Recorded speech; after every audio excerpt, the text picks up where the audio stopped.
संगमनेर तालुक्यातील बाभळेश्वर येथील आश्रम शाळेत 7वीत शिकणाऱ्या मुलीचे त्याच शाळेतील 10वीत शिकणाऱ्या मुलाशी प्रेमसंबंध जुळले। त्यानंतर दोघेही शाळा सोडून एका नातेवाईकाच्या घरी राहायला गेले। तेथे त्यांचे संबंध आल्याने मुलगी गरोदर राहिली। ही गोष्ट पालकांपासून लपवून न ठेवता त्यांनी मुलीच्या घरी जाऊन सांगितलं। जून 2023 मध्ये ही मुलगी आईच्या घरी गेली। तिला त्रास होऊ लागला, त्यामुळे आईने तिच्याकडे चौकशी केल्यावर मुलीने घडलेला प्रकार सांगितला। त्यावर मुलीच्या पालकांनी मुलाच्या पालकांना सांगून लग्नाची मागणी घातली। तेही तयार झाले। त्यानंतर पुणे जिल्ह्यातील आंबेगाव तालुक्यात त्यांचा साध्या पद्धतीने विवाह सोहळा पार पडला। दोघेही पती पत्नीप्रमाणे राहू लागले।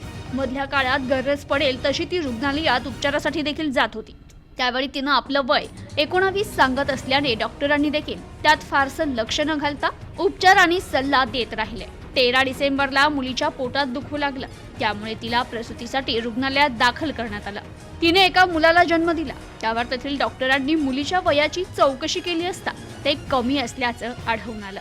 त्यामुळे त्यांनी स्थानिक पोलिसांना माहिती दिली आणि हा गुन्हा उघडकीस आला।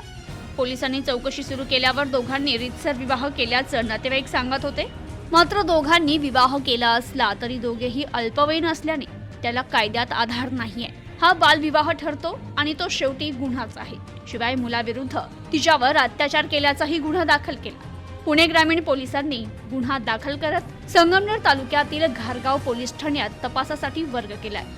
Bureau report, news today 24, Sangamner, Ahmednagar.